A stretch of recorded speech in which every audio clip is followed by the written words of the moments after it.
Bismillahirrahmanirrahim. Alhamdulillahirabbil alamin wa sallallahu ala sayyidina Muhammadin wa ala alihi wa sahbihi wasallam. Nah, ini saya mau melakukan perbincangan lagi dengan ChatGPT ya. Asalnya sih sebetulnya kemarin saya dengar ada Wahabi bilang bahwa tasawuf itu sesat dan dia mengatakan salah satu akob kutub dari ilmu tasawuf yaitu Syekh Ahmad Al-Badawi itu orangnya nggak jelas. Nah, ini kan perkataan yang subjektif begitu ya. Makanya saya nanya ini ke ChatGPT yang lebih netral. Bagaimana perkataan dia begitu. Nah, cuman sebelum ke situ saya jadi ada inspirasi nanti di tengah-tengahnya mau nanya apa. Nah, kalau misalkan ada orang yang nanya begitu ya, kenapa kok saya ini malah bertanya sama ChatGPT? Ya, ChatGPT itu program pengumpul data. Nah, kita kalau menanyakan kepada dia suatu perkara, dia tidak mengambil hanya dari satu data. Beda kalau kita misalkan membuka YouTube. Kalau buka YouTube kita mencari sesuatu, itu sumbernya dari satu orang. Atau kita misalkan lihat Google itu pun sama, itu hanya satu artikel. Tapi ChatGPT ini dia mengumpulkan ribuan atau bahkan jutaan artikel yang berhubungan dengan perkataan atau perkara yang kita tanyakan, prompt yang kita tanyakan, kemudian dia nanti dengan artificial intelligence-nya dia akan menyimpulkan dengan bahasa begitu. Nah, yang saya tanyakan di sini ya pertamanya itu karena berkaitan dengan perkataan si Salafi Wahabi tadi, saya mengatakan, apakah kamu tahu Ahmad Al-Badawi? Si GPT menjawab, ya, Ahmad Al-Badawi 1199 sampai 1276 adalah seorang sufi terkenal asal Maroko yang menetap di Mesir. Ia adalah pendiri tarekat Badawiyah, salah satu tarekat sufi besar. Ahmad Al-Badawi dikenal karena kesolehan, karisma, dan pengaruh spiritualnya. Terus begitu ya. Nah, saya tanyakan langsung saja, biar nggak panjang. Tokoh nyata atau fiksi? Dia menjawab, Ahmad Al-Badawi adalah tokoh nyata. Ia adalah seorang ulama dan sufi berpengaruh dalam sejarah Islam, terutama di Mesir. Kehidupannya didokumentasikan dalam berbagai sumber sejarah dan ia dihormati sebagai wali besar dalam tradisi sufi. Nah, saya tanyakan lagi, berapa persentase beliau tokoh fiktif? Nah, karena ada yang mengatakan beliau fiktif, maka saya tanyakan, kalau ada persentasenya, berapa persentase beliau itu fiktif? GPT menjawab, kemungkinan Ahmad Al-Badawi adalah tokoh fiktif sangat kecil, hampir 0%. Sejarah mencatat keberadaannya secara jelas, termasuk pengaruhnya dalam menyebarkan ajaran Islam melalui tarekat Badawiyah.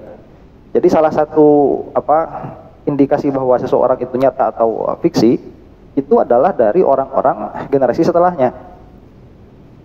Apalagi beliau itu atau orang yang nyata tersebut itu memiliki pengaruh yang signifikan di dalam sejarah. Maka tidak akan ada yang mengatakan itu fiksi begitu, kecuali apabila dia itu literasinya kurang. Nah, si ChatGPT ini menjawabnya demikian, ya. Sumber-sumber sejarah, ziarah ke makamnya di Tanta, itu contoh ya, serta tradisi yang berkembang membuktikan bahwa ia adalah tokoh nyata. Saya pengen nanya saja persentase kemungkinan, kalaupun ada begitu, berapa kemungkinan beliau ini adalah tokoh fiktif. Saya tanyakan, berikan angka. Berdasarkan bukti sejarah dan tradisi yang ada, kemungkinan Ahmad Al-Badawi adalah tokoh fiktif dapat diestimasikan kurang dari 1%. Nah, itu kesimpulannya ya. Nah, di sini saya juga mau nanyain loh, kan bukan cuma Syekh Al-Badawi saja yang dianggap fiktif itu. Si Imad itu menganggap Faqih Muqaddam fiktif. Ya sudah, saya tanyakan sekalian begitu ya, siapakah Faqih Muqaddam? Nah, ini kalau yang mau yang menjelas ya silahkan begitu. Karena saya cuma nanya sama ChatGPT dan saya ini menampilkan apa yang dijawab. Nanti kamu mau kesimpulannya apa ya terserah. Kalau misalkan mau sumber sejarah apa segala macam itu sudah diwakilkan sama Gus Rumel itu ya. Gus Rumel Abbas, beliau itu luar biasa cerdas sekali. Orang kalau memahami mantik, memahami metodologi di dalam berpikir, itu pasti nggak bakalan ikut Imad. Sudah ada Gus Rumel itu, karena beliau itu sangat ilmiah sekali. Nah, saya ini kan cuma mau menambal apa yang tidak bisa dijangkau oleh perkataannya Gus Rumel Abbas begitu.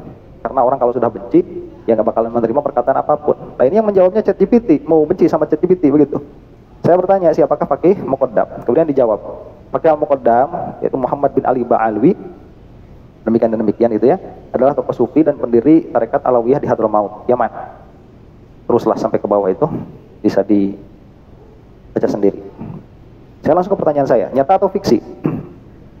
Faqih Al-Muqaddam adalah tokoh nyata, keberadaannya tercatat dalam sejarah Islam, khususnya dalam tradisi keilmuan dan sufisme di Hadramaut, Yaman. Banyak ulama dan keturunannya termasuk para habib di Indonesia melacak silsilah mereka kepadanya. Tradisi, ajaran, serta pengaruhnya dalam menyebarkan Islam memperkuat bukti bahwa ia adalah tokoh bersejarah yang benar-benar ada. Kemudian saya tanyakan lagi dengan pertanyaan yang sama kepada Syekh Ahmad Al-Badawi ya. Berapa persen kemungkinan fiktifnya? Jawaban ChatGPT berdasarkan bukti sejarah tradisi keilmuan dan silsilah yang dilestarikan oleh keturunannya, kemungkinan Faqih Muqaddam adalah tokoh fiktif sangat kecil, sekitar 1% atau kurang. Nah, saya mau menanyakan hal yang berikutnya supaya jadi pengetahuan buat si Imad begitu ya. Ini nggak ada tendensi apa-apa yang menjawabnya program pengolah data kok. Saya tanyakan Wali Songo, karena mereka itu kan bikin ormas namanya PWILS itu ya, Pecinta Wali Songo Indonesia, Laskar Sabilillah. Kerjaannya mengeluarkan orang sholawatan. Aduh lucu ini ya. Saya tanyakan bagaimana dengan Wali Songo.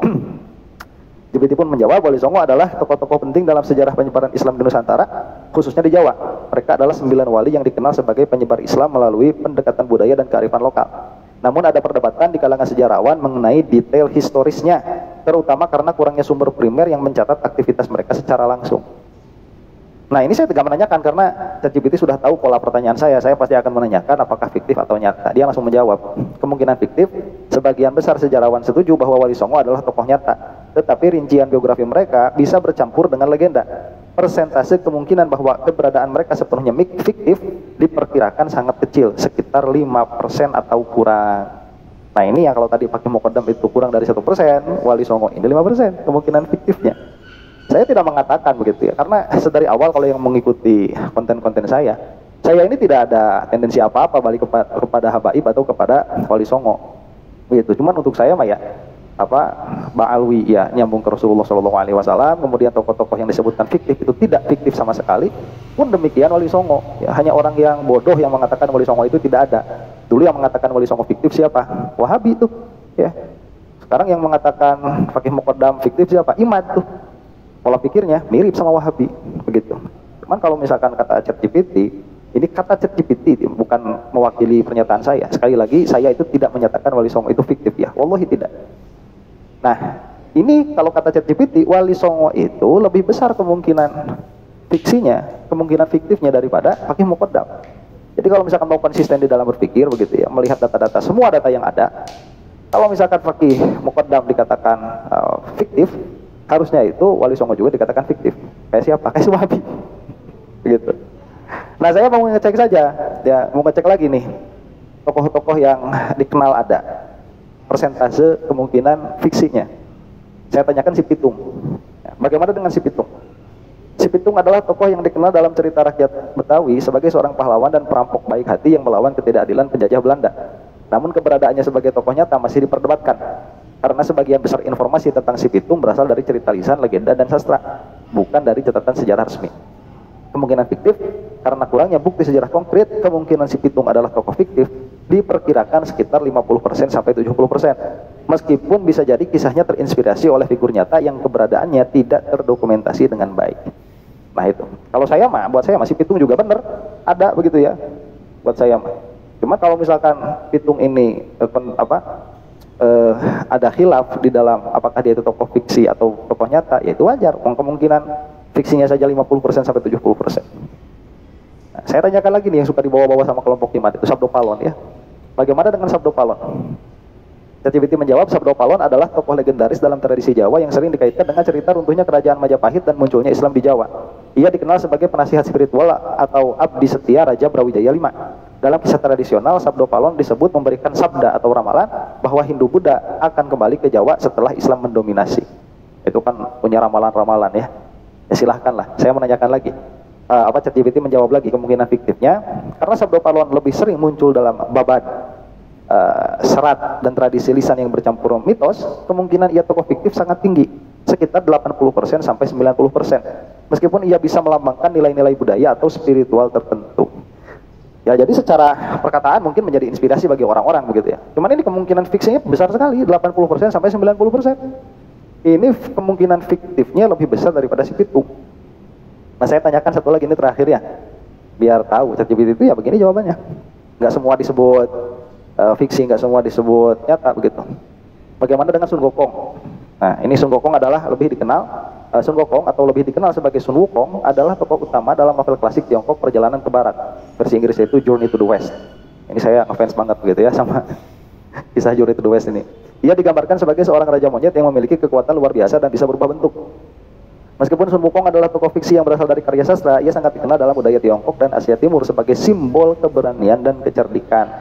kemungkinan fiktif karena Sun Wukong adalah karakter utama dalam sebuah karya fiksi, kemungkinan besar ia adalah tokoh fiktif, ia itu 100% fiksi. Nah, itu udah jelas palsu, itu mah nggak ada monyet yang keluar dari batu 500 juta tahun itu ya, kemudian mengacau kahyangan, itu mah fiksi itu mah ya. Nah, supaya lebih jelas lagi, saya minta berikan kesimpulan angka-angkanya dari yang pertama itu ya. Berikut adalah kesimpulan angka-angka kemungkinan fiktif untuk setiap tokoh yang disebutkan. Siapa saja itu? Ahmad Al-Badawi gitu ya. Kemungkinan fiksinya 1%, kurang dari 1%. Fakih Al-Muqaddam kurang dari 1%. Wali Songo 5% atau kurang kemungkinan fiktif. Si Pitung 50% sampai 70%. Sabda Palon 80% sampai 90%. Sun Wukong 100% fiksi. Nah ini jangan salah ya, saya tidak menyudutkan Wali Songo atau si Pitung begitu. Bagi saya, dari mulai Ahmad Al-Badawi sampai Sabdo Palon, bagi saya itu tokoh benar ya. Nah cuman apakah perkataan Sabdo Palonnya benar? Ya enggak begitu ya. Cuman kalau secara tokoh sih, keyakinan saya ya tokoh seperti ini paling nanti hanya glorifikasinya saja yang terlalu berlebihan. Kalau Sun Wukong ya sudah jelas itu mau fiksi, ngomong ditulis di novel begitu ya. Pertama terkenalnya juga di situ. Nah inilah jadi pendukung Imad ya. Kalau mau malah jangan sama saya. Ini ChatGPT yang jawab. Kalau kamu mau bikin versi sendiri ya bikin versi sendiri begitu. Nggak usah nge-spam di komen saya. Demikian. Cuman kalau mau nge-spam juga nggak apa-apa lah biar naik ratingnya ya. Begitu. Terima kasih. Wallahu taala a'lam bishawab. Assalamualaikum warahmatullahi taala wabarakatuh.